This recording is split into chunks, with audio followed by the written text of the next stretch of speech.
This episode of Literary Treks is brought to you by Audible.com, offering more than 180,000 titles for smartphone, tablet, and desktop.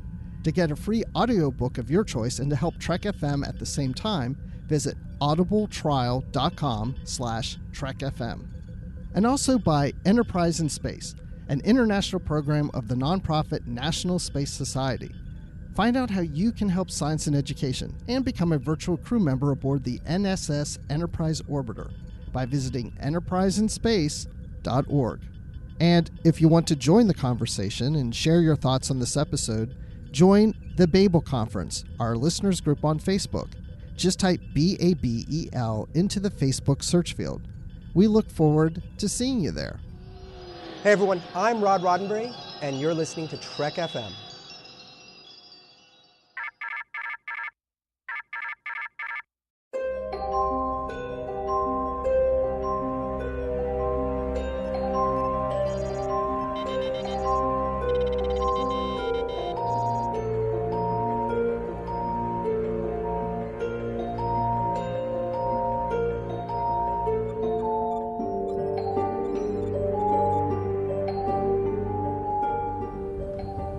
Are you taking all these books?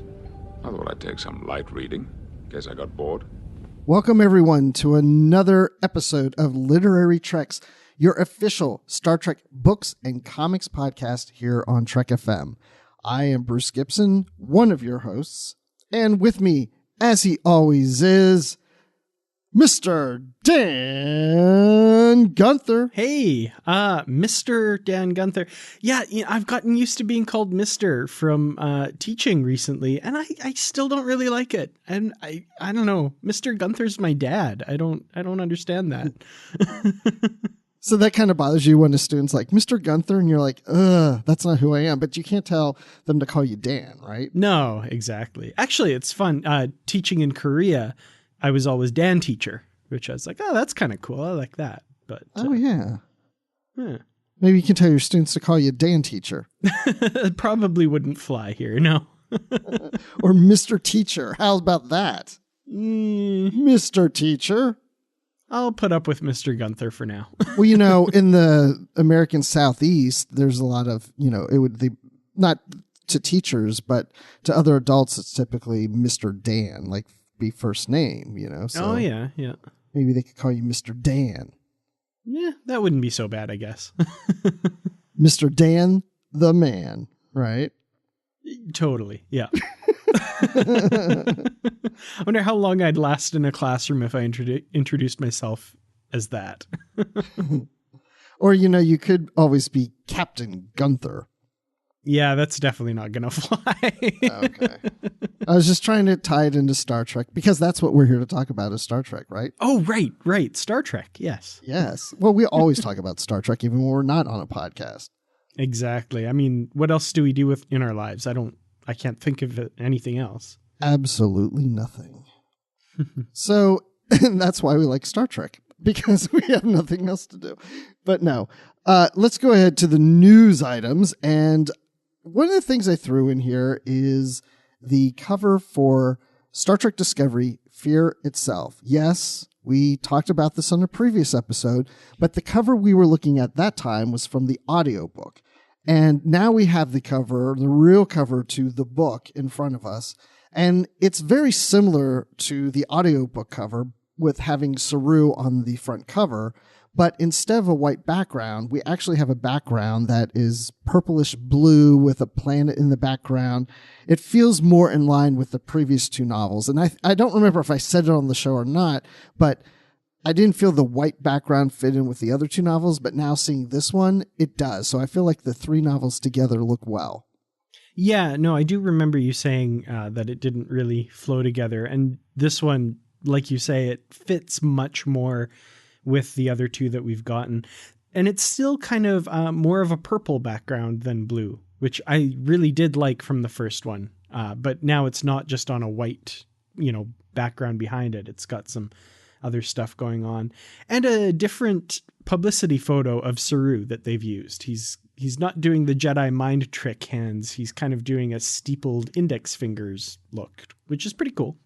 Yeah, that's true. And I don't know, for all we know, that audiobook cover we saw was maybe an early version, not the final. So we'll have to wait to see when that officially comes out to see if the cover of that looks any different.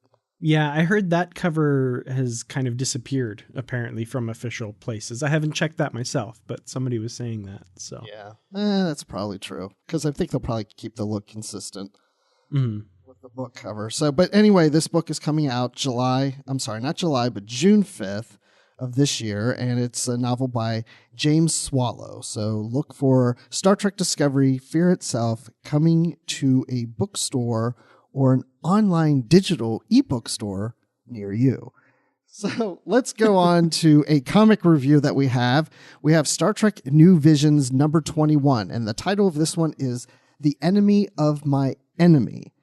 And this photo comic, as the previous ones of the New Visions comic line, this comic uses photos from the series that works into a comic form and Photoshop things around. It's done by John Byrne, and he not only does the imagery, but also the story behind this. And in this story, we start off with Captain Kirk and Kor. So I really love seeing Kor in the comic, but there's something very unique about Kor. Did you pick that up? Did you pick up on that, Dan? Ooh, I'm not sure what you're referring to there. Well, I want you to look at the first page.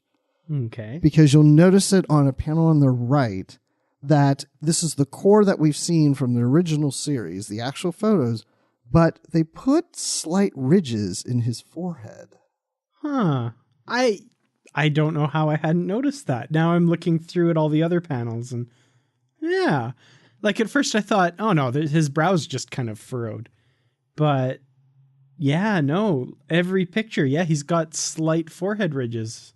I'm kind of kicking myself for not noticing that. Good eye. Well, I thought the same thing too. I thought it was just his brow.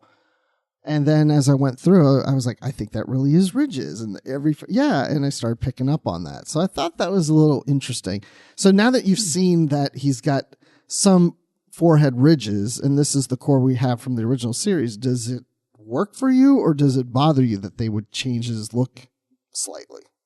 Well, I think it's not a bad touch, because the Kor that we see when he shows up in Deep Space Nine has fully formed ridges and is the next generation looking Klingon type. So maybe this is a cure they've concocted, and he's kind of in a transitory stage here or something like that. I don't know. Yeah, I thought the same thing. I thought you could spin it that way for sure, because like you said, we see him later with the ridges. But anyway, this story starts off with Kirk and Kor on some alien spaceship, and they're trying to escape. They were captured as prisoners. And so it's almost like a buddy cop movie in a sense, because these two are having to work together to escape. And of course, they don't get along perfectly, but they seem to work well pretty much for the most part to get out of there, because they both have the same mission that they're trying to accomplish, and that's to escape from this alien ship and get back home. Mm-hmm. And another thing that I think both Kor and Kirk would never want to admit is they're a lot alike. So, they have a lot of skills that complement each other here that, basically they're forced to work together because of a ploy that has been employed by their captors. But, I really think they work well together, which is interesting. Yeah, and I think that's the fun part about the comic, is just seeing the two of them working together to accomplish the same goal. They're like you said, they're more similar than they want to admit. And I think maybe even one of the Enterprise crewmen said something similar to that, but it's like they're brothers from other mothers, Mm-hmm. Totally. But, and then that's the B storyline, is as Kirk and Kor are trying to escape, and which they do get on the ship that Kor finds, and, it's low on fuel, and Kirk is ribbing Kor for picking a ship that's low on fuel. I mean, they're like bickering, almost like brothers in a sense. Mm-hmm. But the other storyline is, of course, the Enterprise crew trying to figure out, where is Kirk? He's missing. He was on some other ship, and they went there, and the ship isn't there anymore. It was destroyed, but they've come to determine that Kirk survived that, and now they're on that mission of trying to figure out where's Kirk, and it's Spock doing all his analysis and putting clues together of where they might be, and the crew's questioning him, and how does he know that, and how does this work out? It's very typical Star Trek in that sense. But I think the most interesting part of it is the whole relationship between Core and Kirk, as we've been discussing. Yeah, I would agree totally. The onboard the Enterprise stuff feels a bit paint by numbers, but still interesting because I like Star Trek and it feels very familiar. But this Kirk and Core dynamic is really interesting for sure. And I like how at first it's a little confusing because they kind of drop you right in the middle of the action, and you kind of have to figure out, what's happened, and kind of you're almost along with the Enterprise crew piecing it together as we go, which is an interesting way to do the story. Well, I'm glad you mentioned that because I don't really remember, and maybe it was identified here, but I'm not clear as to why this alien race captured them. So at the end, they mention that there's a war, and I think the war is between the Klingons and these aliens. So I'm not sure how the Federation and Kirk got entwined in it. There's a bunch of things in this story. Like I said, I like how they drop you in the middle of the action, but at the same time, for the first few pages, even just through the artwork and stuff, I was a little confused as to what exactly was happening. And then for the story as a whole, I'm still a little fuzzy on some of the details as well, unless I really missed something. No, I'm glad you said that because that's how I felt too. And I do agree the first few pages, there were some images where I really was looking at them like, wait, what is going on here? Like I really had a hard time identifying it. And especially the last two panels before you get to the title page, I wasn't sure what I was seeing being used. And I assume it was later that's the alien gun that Core grabs or whatever. But at first I was really confused as to what it was he was putting to Kirk's head. Yeah, me too, because it's a weapon that looks very odd. It doesn't look like a typical weapon. And then B, you have to kind of figure out that Core is threatening to kill Kirk, and something is stopping him from doing so because of what Kirk says. You'd be committing suicide, which we figure out later why they think that. But it's really confusing. And artwork wise, especially, like you said, in those 2 pages, I was really confused. Well, then what do you think of the aliens in here? Their skin is almost like alligator, but they don't have long snouts. They're an interesting design. I like that it's something a little more creative. And again, that's something you can do in this format. I think things like that, John Byrne is getting better at doing with this format. So it doesn't look quite as unfinished and unpolished as maybe some of the aliens in the earlier issues do. And I like the scale of them. I like that they're so big. I thought that was kind of a neat twist on things, which is another thing that makes that weapon look so weird. Yeah, there's just certain things about them that look all a little weird. And they kind of remind me the shape of their body, their feet, and their hands reminded me of the pet on the original Battlestar Galactica, Boxy or whatever. Oh, yeah. So that's what it kind of reminded me of, just like the shape of the feet and the hands and arms and all that stuff. So, but no, I mean, I think it's good. I don't think it's one of the better ones in this series, but again, I think seeing Kirk and Core together made it a lot of fun. Yeah, definitely. I did appreciate that. And that's one thing John Byrne has down is the voice of the characters. So Kirk's ribbing of Core, it felt very like William Shatner in the original series. And even Core, for as little as we actually saw him in the original series, it was kind of cool to be able to hear John Colicos's voice as Core here. Yeah. Well, and then the other thing about this comic is every issue has a preview of the next issue, which I typically avoid. But when I saw a little bit of the first page of the next issue, and I saw it's Pike and the crew from the cage, and it's a unique story to that, I'm really looking forward to this next issue. Yeah, well, in this case with the Pike story, it's as far as I can tell, it's a complete second story. Oh no, I didn't even read it. Oh shoot, because there is actually a preview at the very end of a Gary 7 Guardian of Forever story, it looks like. Oh, I'm seeing that now. Yeah. Yeah, I'm just seeing that now. Yeah, I stopped way too soon because when like I said, I try to avoid the previews because I just want to be surprised.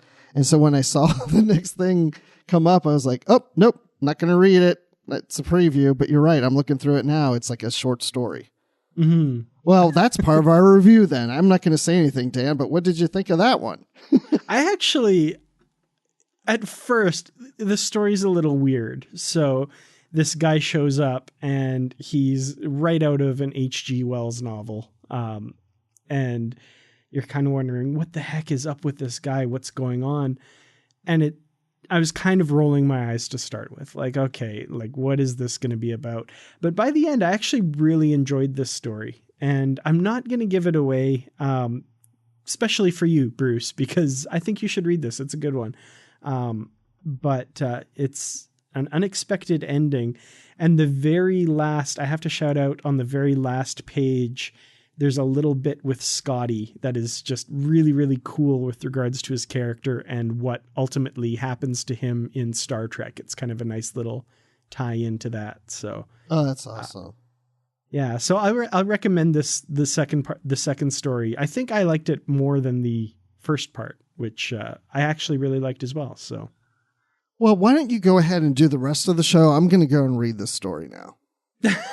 Sounds good. No, Did you actually read the novel we're doing, Collision Course? Oh, we were supposed to read that? Yes, of course I read it. Of course I did. I went all the way to the end, unlike this comic, right? Nice. All right, well, let's get into it. Let's go into the feature and talk about William Shatner's Academy Collision Course. So, Collision Course is the last of the Shatnerverse novels, unfortunately. So he had 3 trilogies, so 9 books, and now the last one, number 10, is Academy Collision Course, and this came out in October of 2007. Mm-hmm. And I remember this book coming out. I bought it. I have the hardcover, and I also remember at this time that we knew there was a new movie coming. And I don't remember for sure if we knew that the new reboot or Kelvin Timeline movie, whatever we want to call it. I don't remember at the time if I knew that there was going to be a story in there about the Academy years or not. But I remember when I was reading this book, I remember thinking, I wonder if the movie will be similar to this. And we'll kind of talk more about that as we get into it.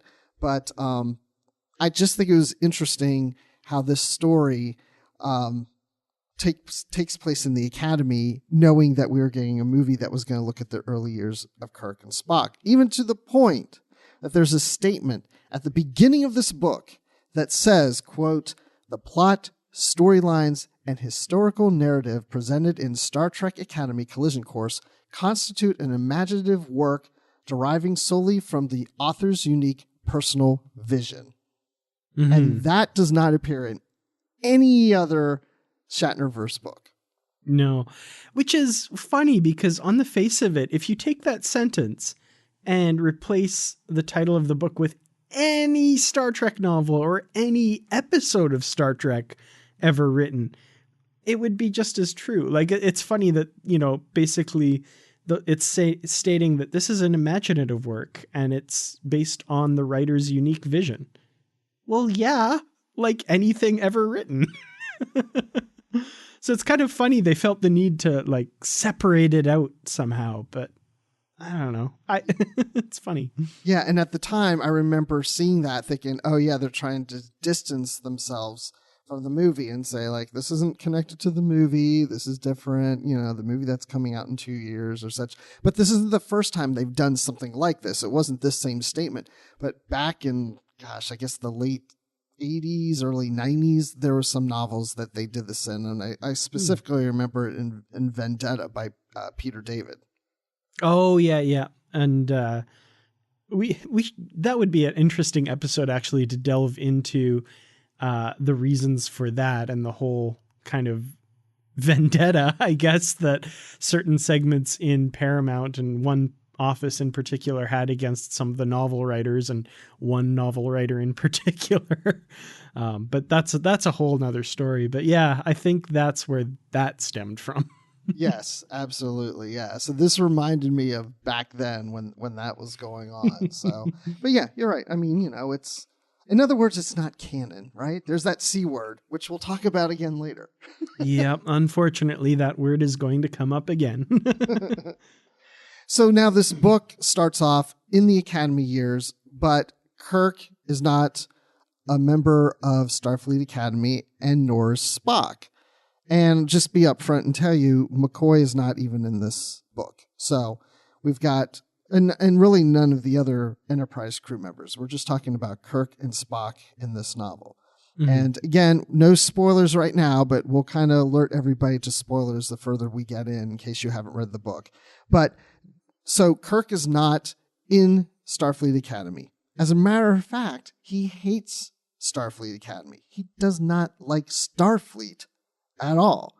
But he would not join Starfleet in a box. He would not join it with a fox. Right. It's very Dr. Seuss.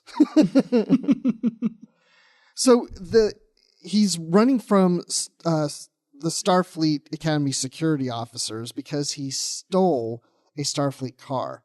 And he did this by using his girlfriend's codes, who is in the Academy. And then as he's running from security with his girlfriend, he ends up in like a seedy bar and gets into a bar fight, which, by the way, ends up being with Spock. And again, this is very early on in the book, so no real spoilers. And then he starts arguing with security officers. And it's like, is this James T. Kirk? Or is this just a punk? And that's kind of the topic I want to start off with, Dan, with you. And it's like, what are your thoughts about Kirk in this book?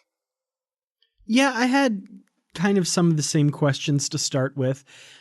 It really reminded me, and again, we'll get into the timing of the writing of this book and what else was happening with Star Trek at the time, but it reminded me of the Kelvin timeline Kirk that we see in Star Trek 2009, who's, I think Pike refers to him as like the worst repeat offender in the Midwest or something like that, or something like, I don't know. But then I started thinking of the novel Best Destiny by Diane Carey. And this is kind of a take on Kirk that we've seen over the years a few times. And I could be wrong, but I think there's even a small reference to that book in this book where at one point an official is going over Kirk's record and he says, oh, nothing really major, a few unauthorized trips with friends from home or something like that. And it's like, oh, that's how Diane Carey's novel Best Destiny starts, as they're all running off on some unauthorized trip, basically. So I don't know, I could be wrong, but I thought, hey, that's kind of a neat little reference there. But yeah, this is kind of a take on Kirk that we have seen before. So I kind of initially bristled against it, but then reconciled in my head with other things we've seen about Kirk before.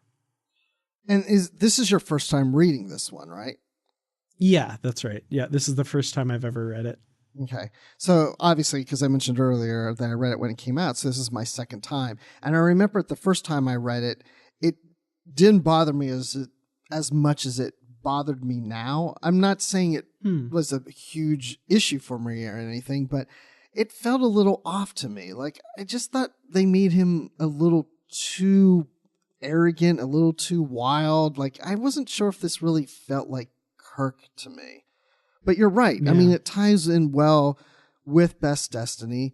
And when Star Trek 09 came out, I remember watching the movie and thinking about this book and how the character seemed somewhat familiar with what I read in the book that we saw in the movie. And so I liked that at the time. But this one just feels like a little more punkish to me in this character than those others. Yeah, I do feel like it gets pushed a little bit too far in some areas. I have to say it really actually helped because of the age he was. 17, I think, in this novel. I was picturing basically a young Chris Pine in my head playing Kirk, which kind of worked, oddly enough, even though that version of the character hadn't been seen by the time this novel came out. Some of the dialogue just felt better coming out of Chris Pine's mouth. And I think that's a little bit telling because I've always felt that as good a job as Chris Pine did playing Kirk, and I do enjoy some aspects of those movies, I always felt that he played more of a caricature of Kirk than the actual James T. Kirk we know from the original series and the original films. So I don't know, maybe that's saying something about my feelings about this book, because it does feel a little bit, I don't want to say cartoonish, but just a little bit over the top sometimes. Yeah. And this time reading the book, I did the same thing. I was visualizing Chris Pine and Zachary Quinto. I mean, it almost felt like I was reading another universe of the Kelvin universe, like another timeline of the Kelvin universe, because I was picturing those actors playing these characters. And again, I remember when the movie came out, I kept thinking about this book, that it just felt like that it tied in really well, not in continuity, but the way the characters were represented. But again, a little too far, I think, with Kirk. But at the same time, I feel like it works for this book. If you can put that aside, I think it really makes a fun read. Yeah, the book has a unique tone that I think everything kind of works together with it. And we'll get a little bit more into that, I think, when we get into spoilers. But there's almost, I mean, the story of the book has a formula to it that if you compare it to a lot of popular movies and popular stories, I think you'll see is very familiar, and including Star Trek 2009, actually, as well. So I think it works for this book, which kind of comes back to that little disclaimer at the beginning that kind of sets this apart from the rest of the Star Trek universe, for better or worse, I guess. Yeah, now it's making me wonder if that disclaimer is really in there because they thought the book was a little too far to one side or something. But no, I do think I remember reading at the time it was because of the new movie was coming out. But I often felt that many of the Shatnerverse novels feel like they could play as a movie, that they felt very thematic, like a theatrical film. Mm-hmm. And it's like you're saying, I can see this too. It feels more like a fast-paced movie. Yeah. Like it doesn't feel like a Star Trek episode. It feels more like a popcorn movie. Yeah, definitely. All of that said, I can't wait for that blockbuster to come out where Kirk and Picard take a vacation on Bajor. That's just a riveting movie. It's so great. Well, did I say all the Shatnerverse novels? No, I meant most of them. Yeah, most of them. Yeah, that one I'm still reeling over. I don't understand. Anyway, I'll stop beating the dead horse, I promise. You and Brandon, I'll tell you. So the other thing we see in here are Kirk's father, named Joe. But no, he is George Kirk, but he goes by Joe, his middle name, which I thought was interesting too. I mean, anyway, I'm not going to get started in that, but I was picturing the movie. Gosh, and I can't remember his name right now. Thor. Chris Hemsworth. Chris Hemsworth, yes. If he's going to be in the next movie, I don't know. Remember, they made that announcement, but we'll find out later. But Chris Hemsworth, I was picturing him as Joe, his Kirk's father, which I think is funny too, because the book always refers to James Kirk as Kirk and Joe as Joe and his brother Sam as Sam. And I'm like, well, they're all Kirk. Mm-hmm. But you remember, Kirk said to Sam, and I'm like, they're both Kirk. Yeah. It gets a little bit confusing. So George Kirk Sr. is always mad at his son for going by Sam, which is his middle name. So why does he go by Joe, and why is he so ticked off that his son goes by his middle name? It's like, he doesn't want to be called by the name he was given. Well, neither do you hypocritical. that, I don't know, that really bugged me on every page that came up. I don't know why. No, you're absolutely right. I mean, I don't know why I didn't even think about that, but yeah, he makes such a big deal that Jim's brother goes by Sam. Yet George goes by Joe. Whatever. I mean, I think the author's trying to say something about how they're more alike than unalike, but it's just such an obvious thing that it actually really bugged me. Okay, so in my head canon, I'm going to picture that George Sr., his parents named him in a certain way that they called him by his middle name, Joe, and everybody knew him as Joe. And so he's continued to be called by Joe, but he hates the fact that he's called by his middle name, and he doesn't want that for his sons. And so when his oldest son starts going by his middle name, it just ticks him off because he didn't want him to do the same thing. Okay, I'll go with it. I feel a lot better now. Thanks, Bruce. And I only say this as someone who goes by his middle name because that's what his parents set him up for, and it gets confusing sometimes. Yeah, see, I don't have that experience, so I guess that makes sense. And if anybody wants to know, well, wait, what is Bruce's first name? I'm not going to tell you. So anyway, no, I'm going to tell you. Richard. There you go. My first name is Richard. Nice. Yes. So what are your thoughts about Joe's relationship with Jim and Sam?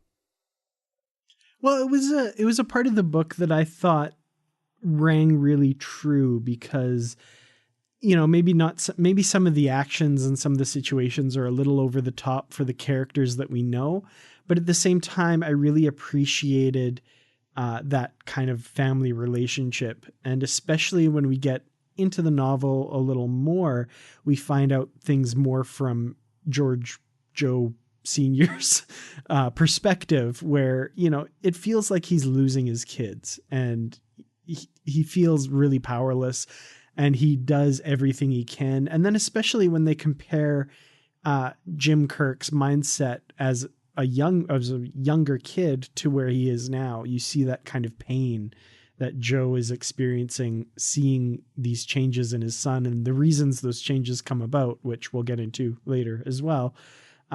It's really painful. And I thought that was done really well, kind of that hurt that he experiences as a father. Yeah. And picturing Chris Hemsworth and thinking about that portrayal of the character from the movie doesn't fit quite right in this novel, but it does work because we're looking at an older George Joe Kirk than what we saw in Star Trek 09. And he's out of Starfleet. And I almost feel it's like you said, now he's dealing with his sons and the issues he's had with his sons. And he's a little more grumpy. He's more like Uncle Owen from Star Wars at this point, you know? And I could picture that. I could picture an older Chris Hemsworth, maybe not in shape. He's kind of retired and he's just dealing with his sons and just rolling his eyes and just grumbling and like, oh, come on, you know, well, come on, kids, you know, get your crap together and such. So, it was kind of interesting to see the dynamic of him really being disappointed in Sam and actually being more hopeful for Jim. So it was like Sam has kind of gotten himself into Loserville in a sense in Senior's mind. And with Jim has his issues too, but it's revealed as if Jim, this is unusual for him, that, you know, when he was growing up and he was younger, he was a good boy. And now it's only now that he's getting himself into trouble. Mm-hmm. Yeah, it's a tough situation. And yeah, like you said, I felt like early on in the novel, I was really picturing Chris Hemsworth's George Kirk Sr. But as the novel went on, I had a really hard time reconciling that image in my head, even kind of aging him up in my head. And I kind of ended up more with a gruffer person with kind of a crew cut going on, who's, you know, dreaming of his earlier days in the military kind of thing, rather than Chris Hemsworth, which I just couldn't seem to quite make fit as we got in later into the novel. If you saw the last Thor movie, I almost picture him looking more like it because we see Thor with a crew cut. Yeah. Yeah, I thought of that a little bit too, but yeah. He was too wisecracking and a funny guy in Thor Ragnarok to work for me, but that said, I love that movie. I actually just watched it again the other night. Oh, did you? Yeah, I know. It's a great one. I love that one too. So, and then we have Sam, and Sam. Wow, they even say he's, a little overweight. He's kind of lazy. He's just kind of not doing anything with his life. And he's getting involved with this gang. This guy, Griffin, runs this gang. And even to the point that, he's ready to, throw his brother at them. I don't know. I had mixed feelings about Sam in this one. I mean, he just almost felt like if I didn't know that he was supposed to live past this, I would have assumed he was going to die in this book. Yeah, I wasn't sure what to make of that character in this book, because I guess when it comes down to it, we don't know a lot about him in canon that much. And I don't know why or where I got this idea, but I always pictured him as kind of more a straight-laced kid that pleased his parents more. I don't know why. I don't know where that comes from. If it's maybe in a novel I read or something, but that I'm not quite remembering that, or it's something I maybe just made up out of whole cloth. I have no idea. I think you might be right. I think because I felt the same way. We must have read it somewhere. I'm sure there's books where, Jim is kind of the outgoing guy and Sam's the Jim, you need to calm down. You need to be straight and do what mom and dad say, or that kind of thing. We must have read that somewhere. Yeah, maybe. But the other thing too was he's a very tragic character because, he's going through all this and, at some point he's going to seemingly straighten out his life and marry and have a kid and then get killed by a weird neural parasite on Deneva in an episode of the original series, which is kind of sad, I guess. I don't know. I want to learn more about him, but at the same time, I'm like, he's doomed. That's kind of sad. I don't know if I want to learn more about him. I know. Yeah, I feel the same way. But very interesting situation with Sam and even his fish in the aquarium. That seemed to be the most important thing to him. Yeah, that was an interesting touch. I think that shows, that there's something deeper there. There's something worth, he's not a complete, I don't want to use the word loser, but he's not totally devoid of the things that make him a good person later on, you know? Well, even when Joe goes to their apartment or Sam's apartment, I think for the most part, it's trashed. It's like clothes are everywhere and whatever. And again, that character is just kind of rolling his eyes like, oh, my sons. Mm-hmm. But all parents are like that, right? I think so. At some point, yeah, absolutely. My dad right now is rolling his eyes. Oh, my son's doing another literary tracks, whatever. Go spend time with your family, son. You don't need to be online doing this. No, he's never the same dad. He's never said that. I'm just kidding. He may be thinking it, but he never says it.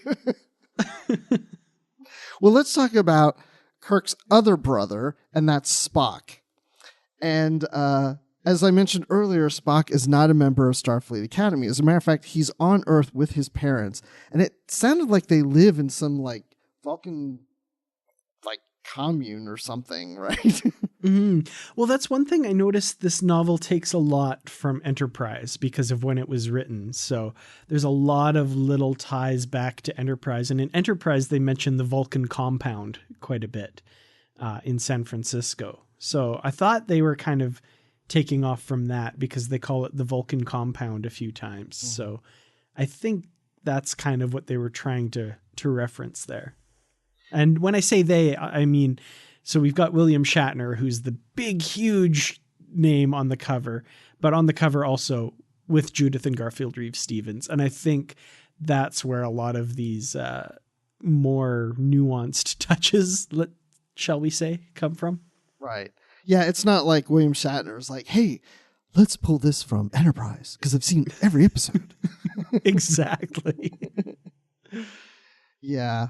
And again, I think we talked about another episode about the Shatnerverse novels, but it's my understanding that William Shatner would work with Judith and Garfield Reeves-Stevens and come up with like a basic storyline, like, hey, why a story of this, and that, and let's say Kirk's getting in trouble, and Spock's there too, and he comes up with the basic stuff, and then Judith and Garfield Reeves-Stevens like, okay, we'll take that story and we'll fill in the other 95% or whatever. We'll have a story where Kirk hates Starfleet. Bill, that's in every Star Trek novel you've ever come up with.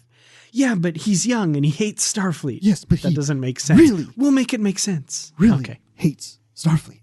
In this one, really hates it. Or whatever. And then Spock. Wait, this is true. I'm going there. And Spock, we find Spock in a bar. He's exchanging a Vulcan artifact for money. And this bar, it's really seedy. It's like a strip club. Yes, ladies and gentlemen, that's basically how this book starts off. Yes, that is true. We get Spock in an Earth strip club and observing what's going on in the strip club. And I have to say, like, at first I was really rolling my eyes, but then some of this, there's some clever writing here where Spock is not reacting, or at least pretending that he's not reacting. Like, there's some really clever wordplay here where he's like, well, if he were human, he would probably be excited by that.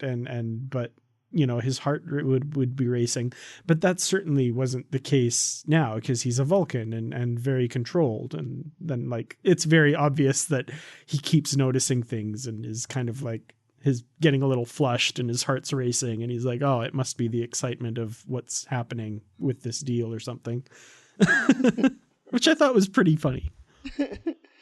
Yeah. I mean, there's so many things about this book where you're like, okay, are we really going there? And then when it plays out, you're like, well, that's kind of fun. That's cool. You know?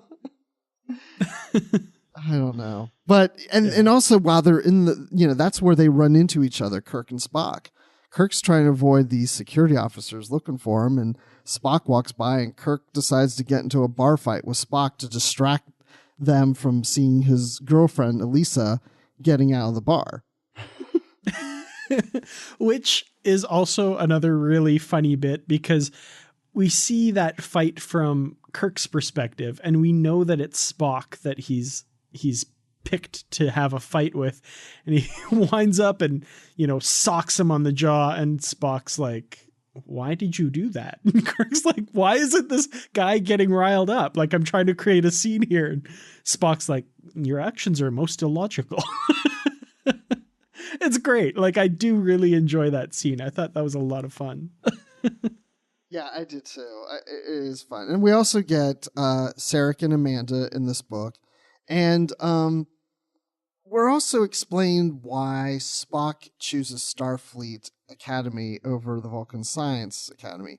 So at this point, I would say we're probably going to start entering into spoilers. So we've really touched a lot on the first part of the book. But if you don't want to hear spoilers and want to read the book and come back, this is probably a good time to do that. Because when we get to Sarek and Amanda and exploring Spock's relationship with them, it's pretty much what we've always been told, that there's this kind of rift between Sarek and Spock. And there's many scenes in here where Amanda has to go up to Sarek and, like, you know, stop being like this, Sarek. He's our son, you know, like that kind of stuff, you know, like we've seen in the show.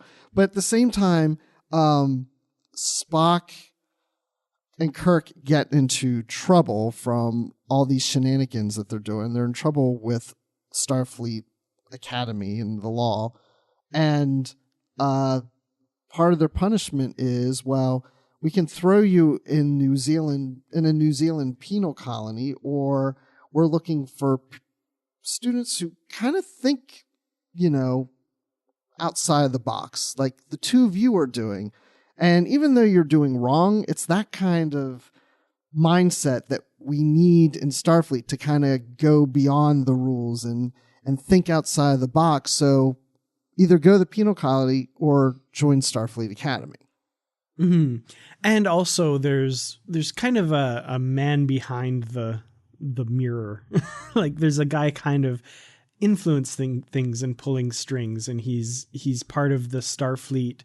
What did they call that division? Like the Department of Special Operations or something like that. Yeah. And his name was Eugene. It wasn't Mallory. even that exciting. Yeah. Like it was a really boring unit title or something. Right. That we've never heard of before.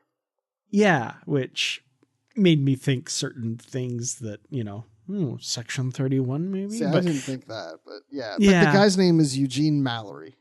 Yeah. And I'm loath to bring up Section 31, and I don't think it's Section 31, but it kind of felt something like that, where it was this nondescript agency within Starfleet that had this really boring name. Section 31's buried even more than that. So, it's not them, but he seems to be doing clandestine stuff behind the scenes, but he's the one really pulling the strings and has influence on the judge to pronounce this sentence, and pulls a bunch of strings later in the book as well. So it's kind of interesting that there's this force that's steering Kirk and Spock tangentially. They're really after Kirk though, because, it's written by William Shatner. So they really want Kirk to kind of steer him in this direction. Yeah. I felt like between the two of them, this was more like, 65% Kirk and 35% Spock. Like it definitely focuses more on Kirk than Spock, even maybe more than what I just said. But Spock is a very central character in this, but this is really a Kirk story. Mm-hmm. So yeah, what you were saying too about the reason Spock joins the Academy. This is the part of the book that I was like, wait, because, and they fix it a little bit later in the book, but we know that Spock and Sarek didn't speak for 18 years because Spock chose to go to Starfleet over going to the Vulcan Science Academy. And at first, when this part of the book came up, I was like, wait, he's being forced to go to the Academy by this jail sentence, either that or be imprisoned in New Zealand. That's not his choice, but they do fix it later. And I'm wondering, just from the way that this fix comes in later, they basically say, oh, we talked with the Vulcan government and they've said you can serve your sentence in the Vulcan Science Academy instead of Starfleet Academy. And Spock, for reasons of the plot of the book, says, no, I'm going to go to Starfleet Academy. And that creates the rift, supposedly. But it felt almost like a Band-Aid on this. Like they'd written this thing and then somebody said, wait, that doesn't work because of the whole Spock-Sarek thing.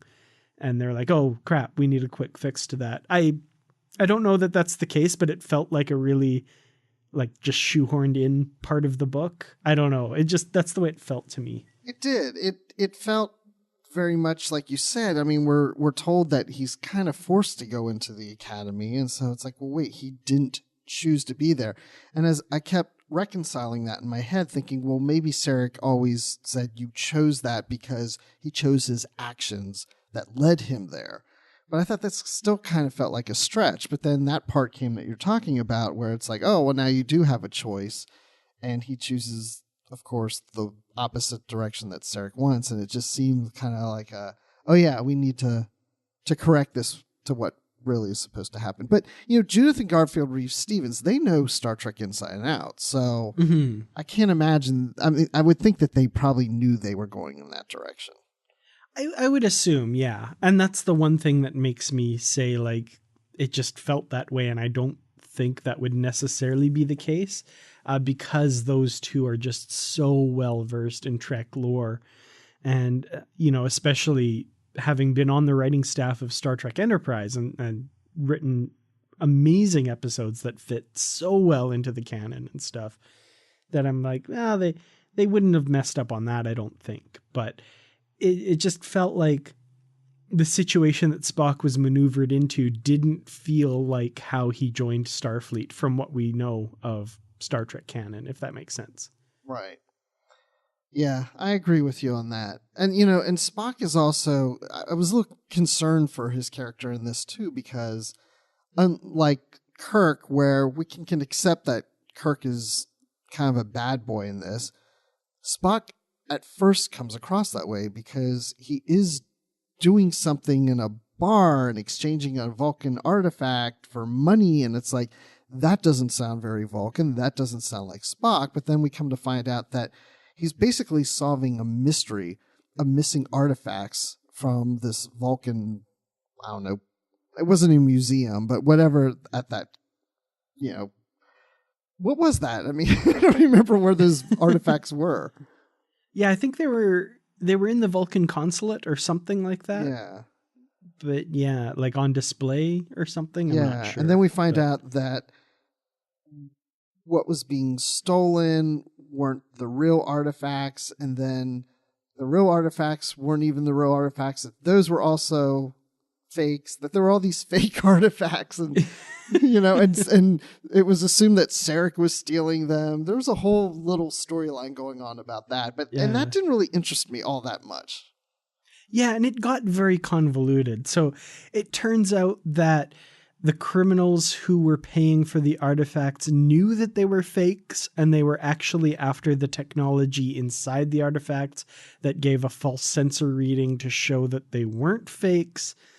How that whole thing would have started in the first place, like who came up with this plan and actually had it work, that I don't understand. I don't get that. I think it's kind of ridiculous, kind of over the top.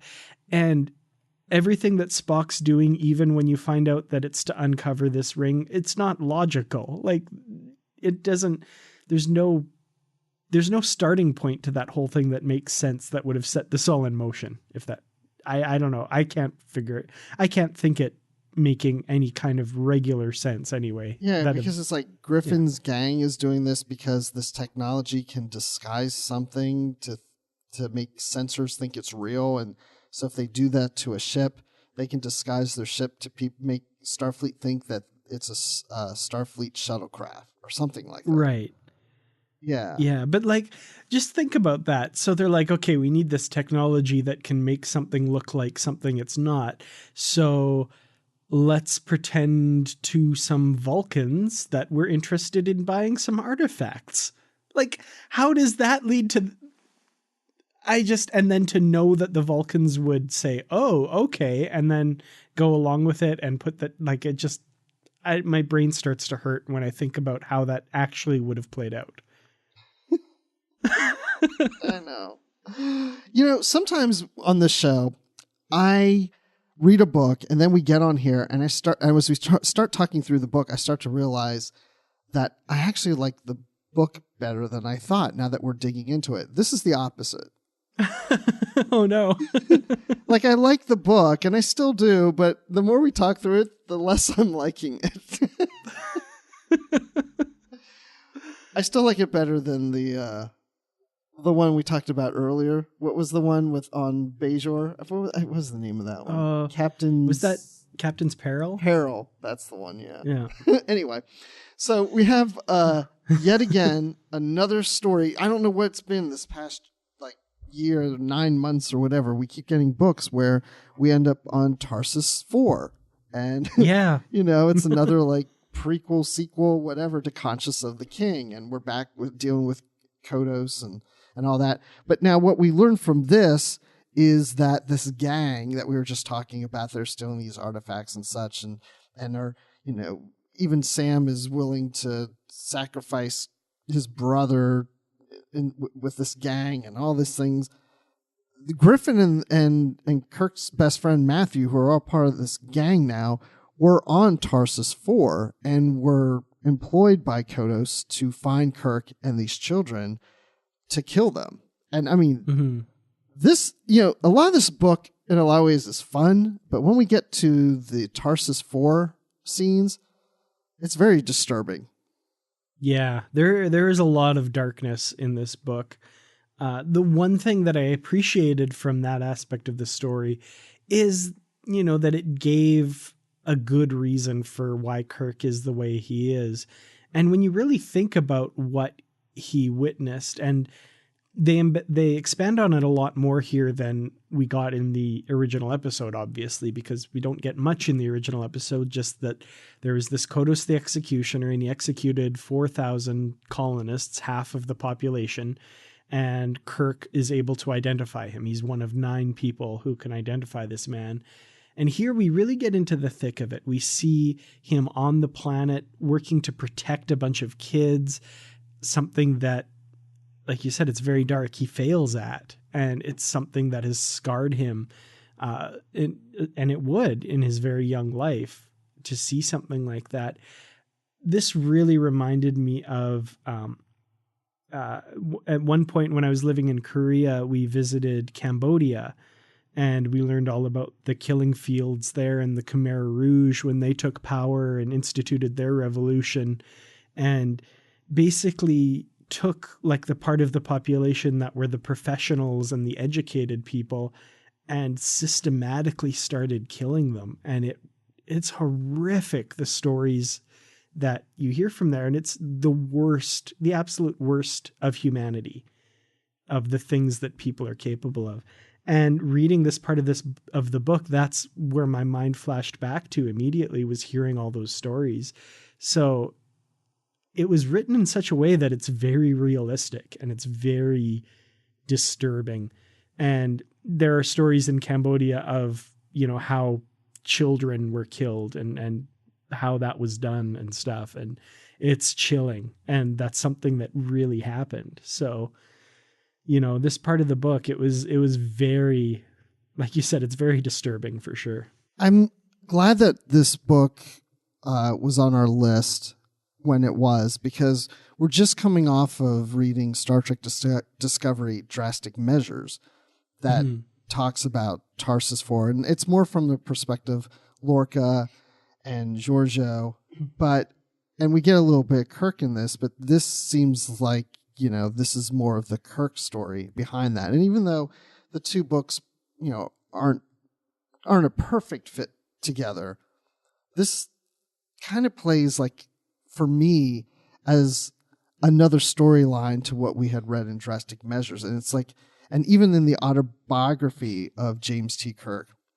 and all these stories that we read, and even in the earlier, I think it was the Avenger book of the Shatnerverse or whatever, like all these Tarsus IV, like has just really enriched that whole thing. And I've never really thought that much about Tarsus IV and its effect on Kirk. But this past year with all these books, I just really look at this as a core backstory to Kirk that I think will always be carried in my mind when I look at the Kirk character. And it does, now the book is being redeemed with me now, because now I remember all these fun things and all these weird things that are going on.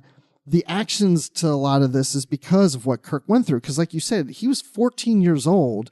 And, when we get to present day in the novel, he's 17. So this is only 3 years earlier. I mean, it's still fresh within him.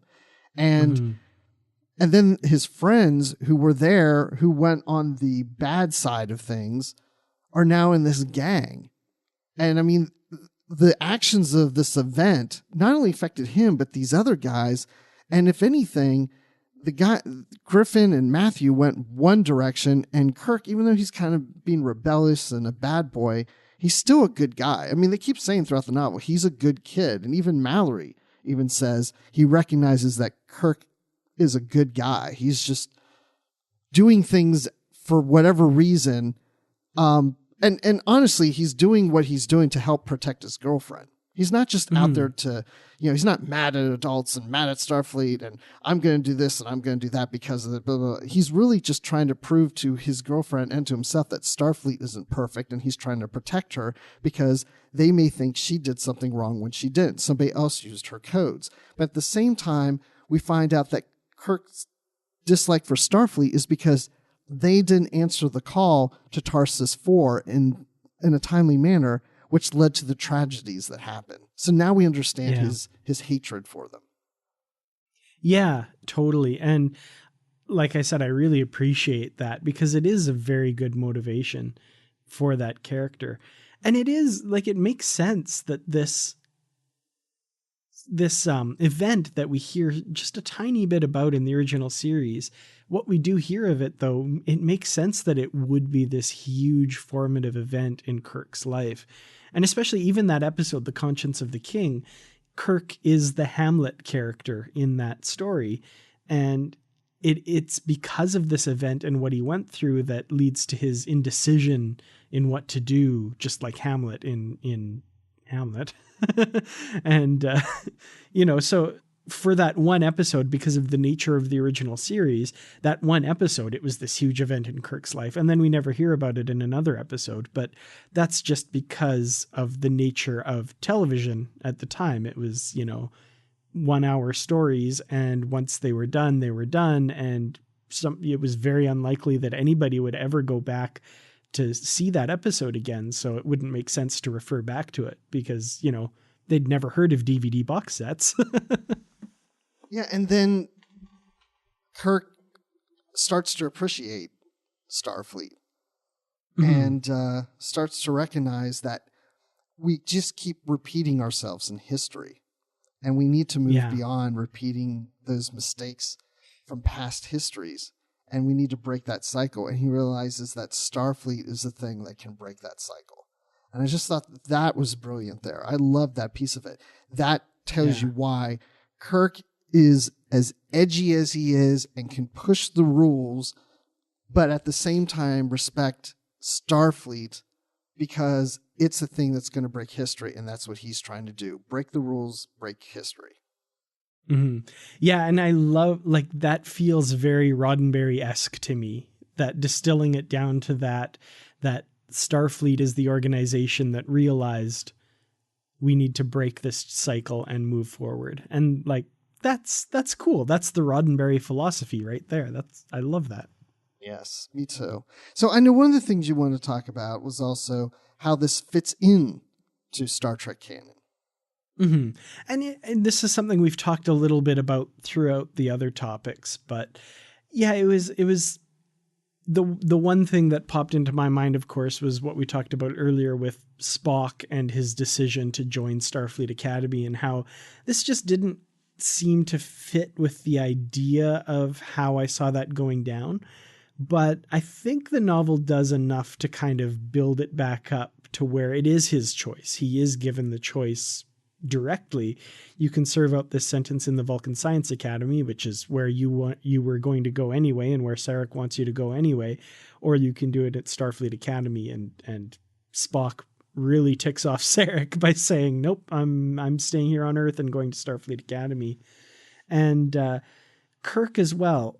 Like I said, it feels better if I substitute the Kelvin timeline Kirk here, just borrow some things from him, because it's not how I pictured these early years going. And I don't even know that that's necessarily the fault of this novel, because it's not something that's been covered really in canon Star Trek other than a reference here and there. And this book even takes some of those references and weaves them in, because we know that Kirk at the Academy was not a bad boy. He was, what did Gary Mitchell call him? A stack of books with legs. And that's exactly how Mallory, I think it's Mallory, says to Kirk, you're going to have to be a stack of books with legs if you're going to make it through, the Academy. So it's like, oh, okay, they're acknowledging the canon. They're referring back to it and making it fit. Maybe kind of crowbarring things in here and there to make it fit, but still, I think they do a pretty good job of weaving it all together. It is, when you read this book, it more than likely isn't what you picture or ever thought in your head what this period of time in their lives would be like. But then again, we haven't been given all that much information about it within the official canon of the show and the movies. And so when you read this and really get through the whole thing, it really starts to come together and start to add up and make sense. I think some people will like that, and I think other people still like, nah, doesn't work for me. It's not my Kirk and Spock, doesn't feel quite right. And I can see that. So, it's just it's a different take on it. And but as a story, I think it works, and I think it does fit within canon. It's not canon. It's not necessarily, the direction that every writer is going to use or go into, but it does work. One thing, and I mentioned this earlier about the structure of the story and how it follows a very typical path for different types of stories and movies and that kind of thing. And even, like I said, Star Trek 2009. But one thing that I thought of a lot while reading this book was, oddly enough, Harry Potter.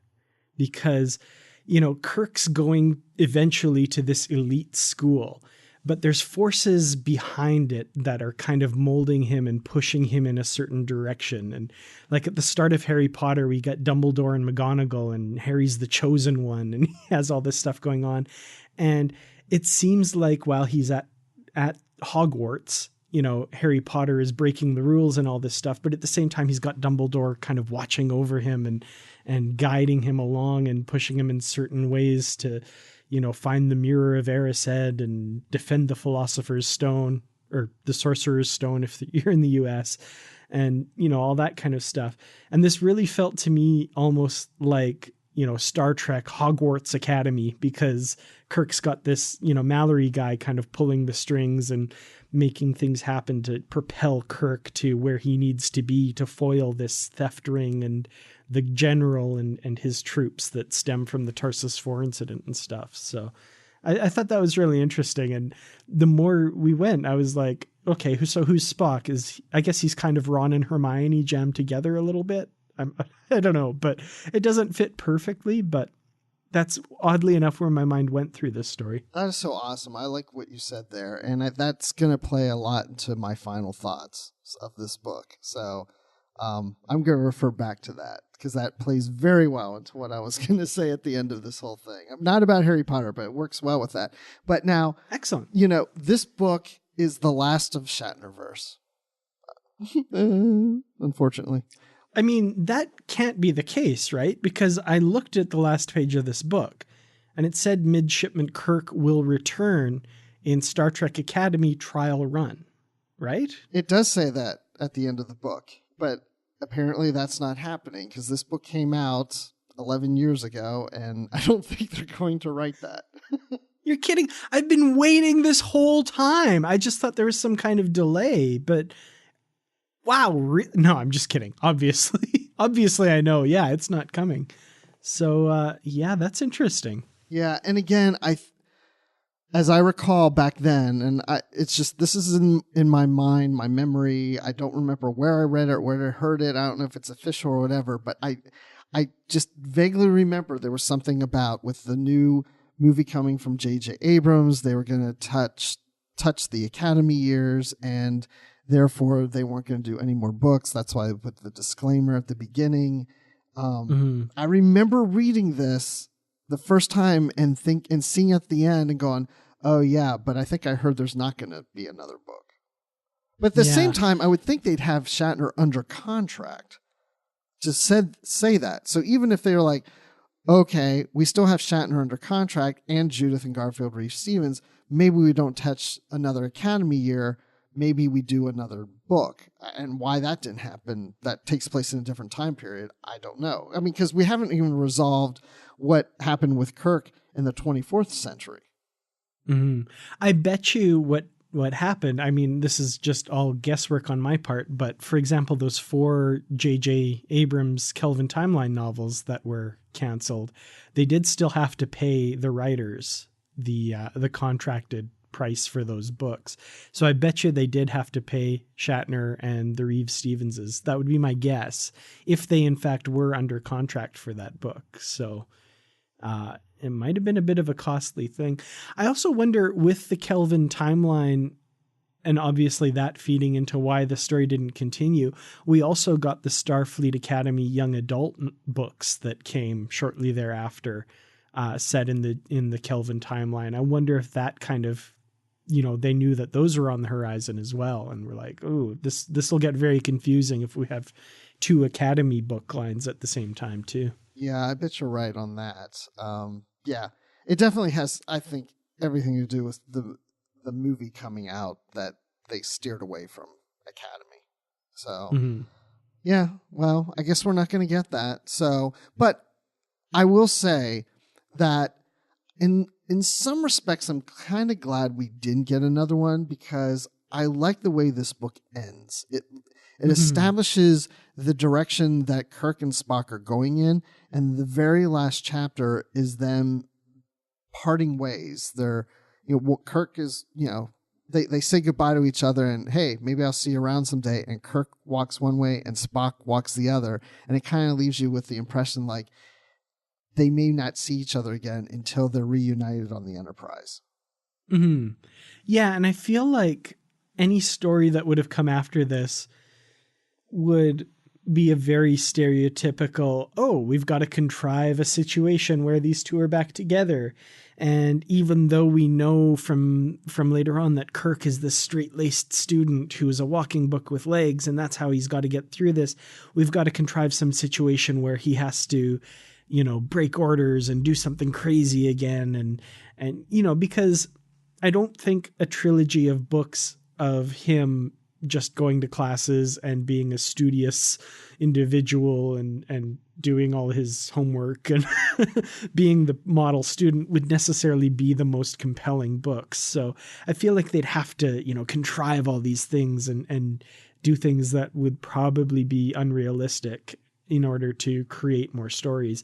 And like you said, I'm kind of glad that this is where it ends. Like Kirk's going to the academy now and Spock's going on his route through the academy. And, maybe we'll get some stories of what happened there, maybe not, but it does lead nicely into what we know later on. So, and then, I'm sure the second book would have had, the meeting Bones McCoy and getting all that going, which reminds me of another series of young adults or young reader novels in Star Trek that came out years earlier. And I don't recall the names off the top of my head, but there's a book that they're in the academy years and Kirk and Spock meet. And then I think it's in the second book, then they meet McCoy and so on and so forth. So it was almost kind of following that same rhythm. Mm-hmm. Yeah. And there'd be the touchstones they'd want to hit, like, Kirk does the Kobayashi Maru and we see that play out and all that stuff. So I'm almost glad that we don't get that again. And it's left where it is. Yeah, me too. I think it was a good end. It does, to me, it still feels like there's 9 Shatnerverse novels because they follow one the other and they just build on each other. And this is like a little one-off, like a bonus, because it takes place at a different time and their lives and totally different. Yeah. So totally. So Dan, overall, what did you think of Collision Course? There are a lot of things in this novel that I really, really liked. A few things that we've talked about that, kind of made me go, I don't know. But overall, I think this is one of the more enjoyable William Shatner novels that we've read, in my opinion. So it's kind of a nice one to finish off on. It leaves a good taste in my mouth. It was a good story. And,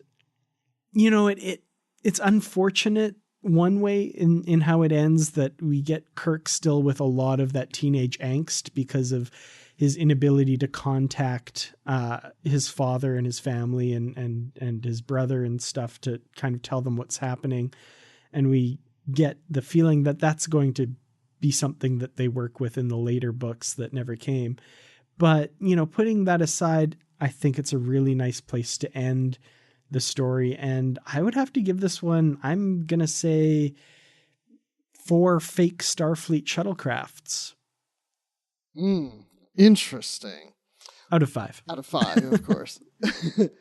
I'm going to give this like 2 reviews. I think when it comes to reading Star Trek and fitting into Star Trek, I'd probably give this more of 3 stolen Starfleet vehicles out of 5. But at the same time, it's like you were saying before. It's like if you can almost like just put aside everything else about Star Trek and just read this as a book, as a standalone as is, I think it plays better. I think sometimes hardcore Star Trek fans like ourselves can get so caught up in like, that doesn't seem right. Oh, I don't think Kirk would do that. You know, if you can put that aside and just keep your mind open, I think it plays better as a 4-star book. And you can go into this and say like, oh, it feels like, you know, a Star Trek Harry Potter. Or if you really like the Kelvin timeline movies and you like, in the first movie, those Academy years and how those plays, I think this has that same rhythm, that same sense of fun, that same sense of characterization. I think you'd really enjoy it. I think there's other Star Trek fans that would be bothered by some things and some of the things we touched on earlier in the show. So I think, you know, for me, it's favoring more on the 4 out of 5, but I think for hardcore Star Trek fans, I think some are going to be a little more disappointed. So that's why I'm kind of saying, you know, 3 to 4, and that's my reasoning behind that. So I think it's worth checking out. If you're big into reading Star Trek novels, I wouldn't say pass it. Definitely check it out and read it.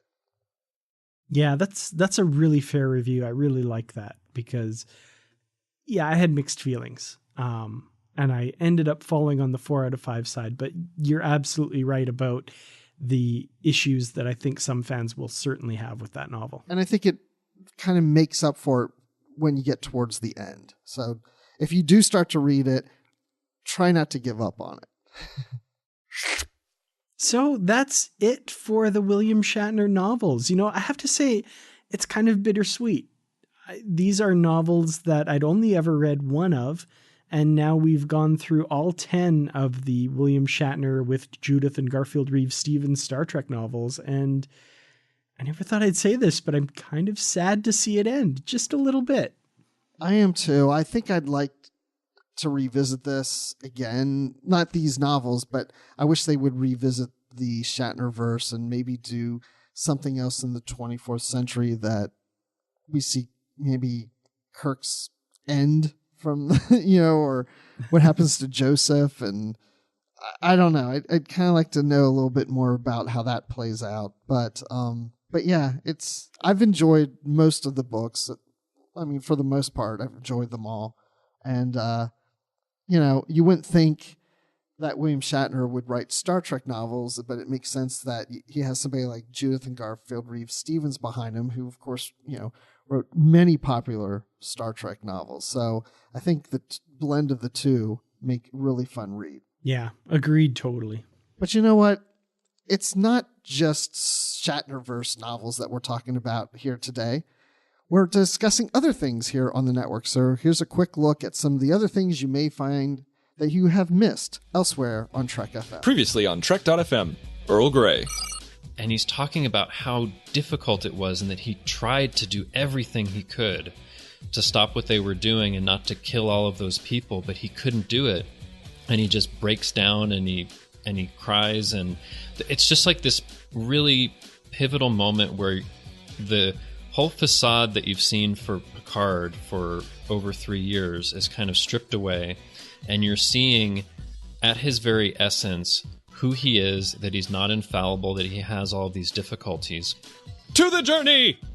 This is Jeff Foxworthy, You Might Be a Redneck If. Oh, Lord. If you fall in love with a hologram... You might be in a doomed relationship. If you fall in love and it never really happened... You might be in a doomed relationship. If you fall in love with someone manipulative... You might be in a doomed relationship. If you can't even remember your own name... You're definitely in a doomed relationship. The 602 Club. I'm glad you said that, Matt. I agree with you. I think that it's teaching Jessica to still try to trust people and let them in, even though she's been through the horrible things that she's been through. The Edge, a Star Trek Discovery podcast.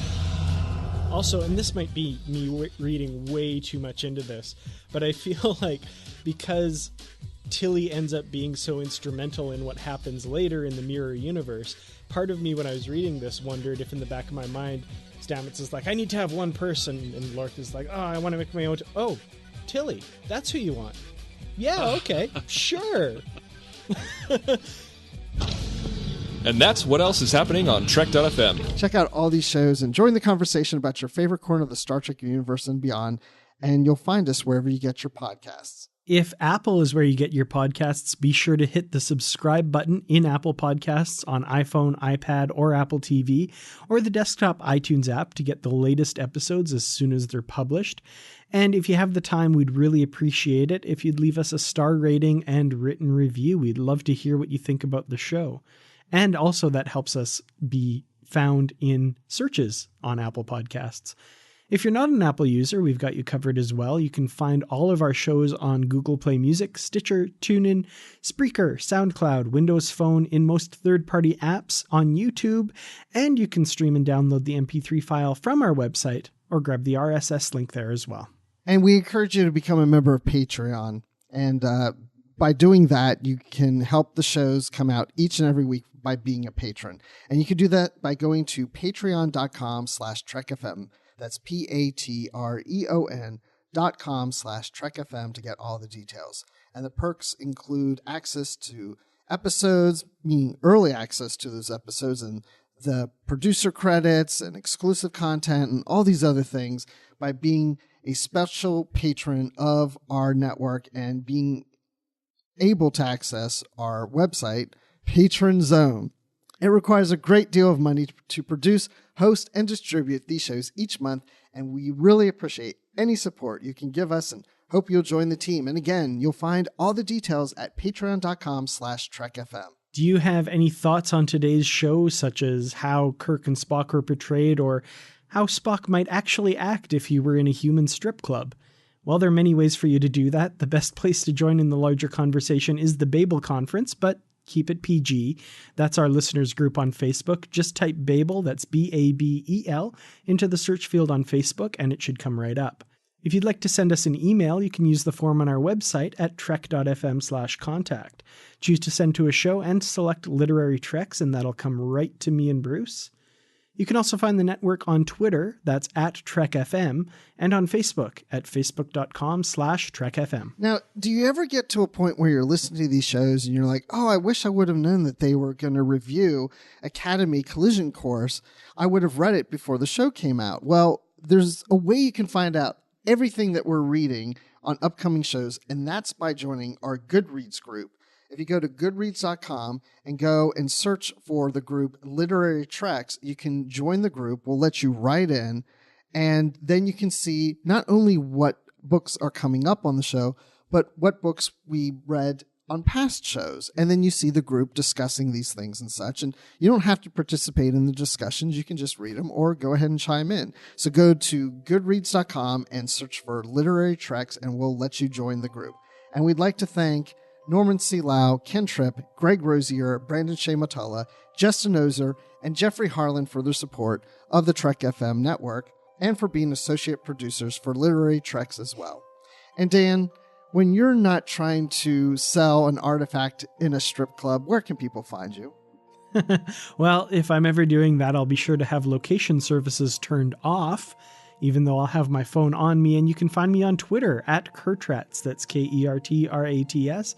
You can find me on youtube.com/KertratsProductions. You can also find me on facebook.com/KertratsProductions. And of course, in the Babel Conference.